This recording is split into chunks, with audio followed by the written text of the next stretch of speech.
मैं Ayushi Gupta enrich news में आप सभी का स्वागत करती हूँ। कोरोना के चलते परीक्षाओं में पहले ही इतनी देरी हो चुकी है, वहीं पर नीट की एग्ज़ाम को भी 6 महीने देरी से लिया गया और अब 2 महीने काउंसलिंग को और देरी की जा रही है। इसके कारण जो फ्यूचर में डॉक्टर बनने वाले हैं उनको चिंता का कारण दिखाई दे रहा है। कोरोना से पहले नीट की परीक्षा मई में होती थी, लेकिन अब 6 महीने देरी से सितंबर में होने लगी है।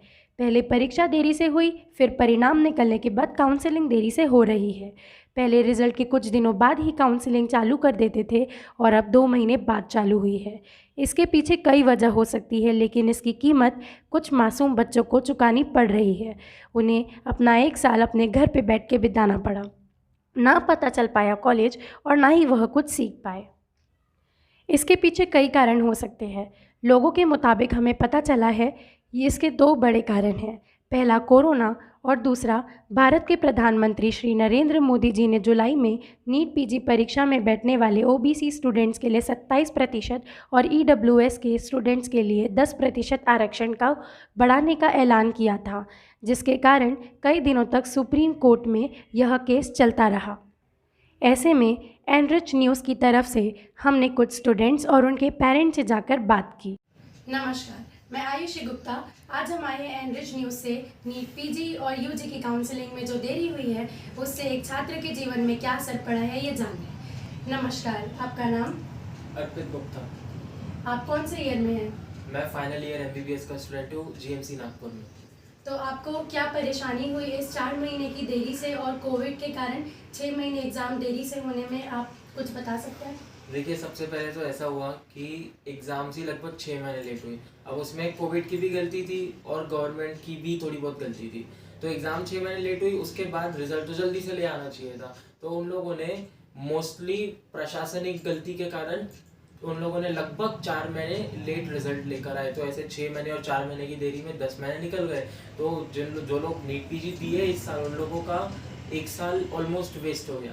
तो वैसा नहीं करना चाहिए था। इसमें कोविड की गलती तो थी, पर मैं बोलूँगा सरकार की ज़्यादा बड़ी गलती थी। तो आइए अब हम मिलते हैं यूजी की स्टूडेंट से। हेलो, आपका नाम? माय नेम इज़ धनश्री उल्लास दुपारे आपने एग्ज़ाम कब दी थी? और 12 सितंबर 2021। तो आपका रिज़ल्ट को कितना टाइम हो चुका है? और रिज़ल्ट आया था 1 नवंबर 2021।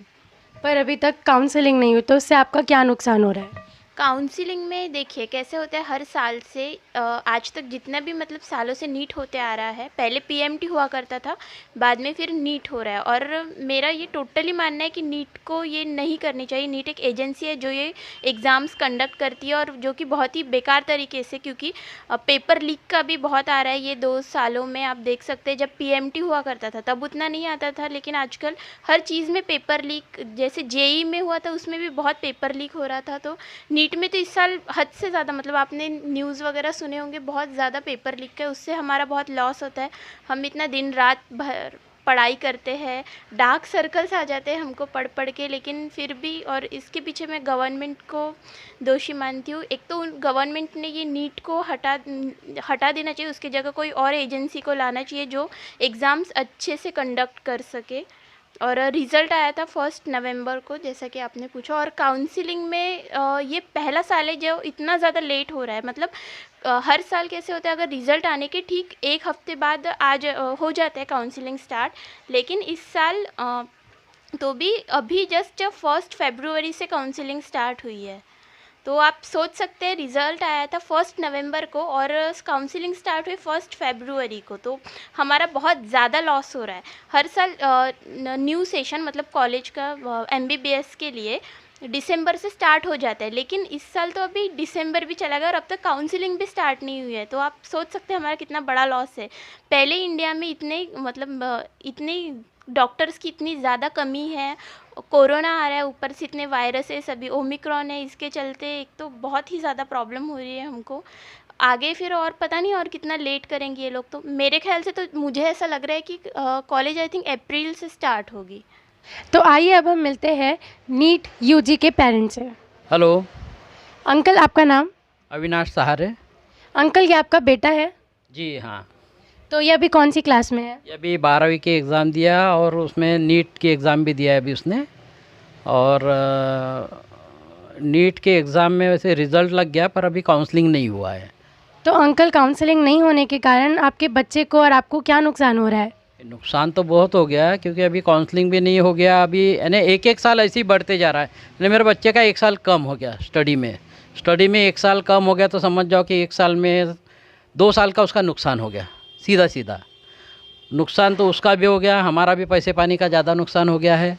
और बच्चा भी जैसा अभी MBBS के लिए एडमिशन भी होती है काउंसलिंग के बाद में, तो अभी उसको कितना टाइम लगता है, क्या लगता है, तो वो हिसाब से तो 2 साल सीधे उसके माइनस हो गए, उसके ज़िंदगी के ही माइनस हो गए सीधे। और दूसरी बात, जो भी पैसे तो जितना लेना है इन लोगों को उतना ही ले रहे, कम तो नहीं कर रहे कुछ भी। तो उसमें यानी पेरेंट्स का भी नुकसान हो गया और बच्चों का भी नुकसान हो गया। बच्चों का तो डबल नुकसान हो गया, यानी 1 साल की बजाय 2 साल चले गए उनके नुकसान में। और दूसरी बात, अभी एडमिशन कब होता, क्या होता, काउंसलिंग के बाद में कब ये लोग काउंसलिंग करते, क्या करते, अभी उसके ऊपर डिपेंड है पूरा आगे का। तो आज हमने बात की कुछ स्टूडेंट से, नीट PG और UG के, और साथ ही साथ उनके पेरेंट्स से।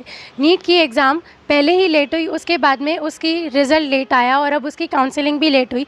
इसके कारण बच्चों को क्या नुकसान हुआ उस बारे में मैं आयुषी गुप्ता, कैमरामैन अमन वासनिक के साथ। ऐसे ही खबरों के लिए हमारे YouTube चैनल को सब्सक्राइब करें और बेल आइकॉन दबाना ना भूलें। साथ ही हमारे Facebook और Instagram अकाउंट को लाइक करें।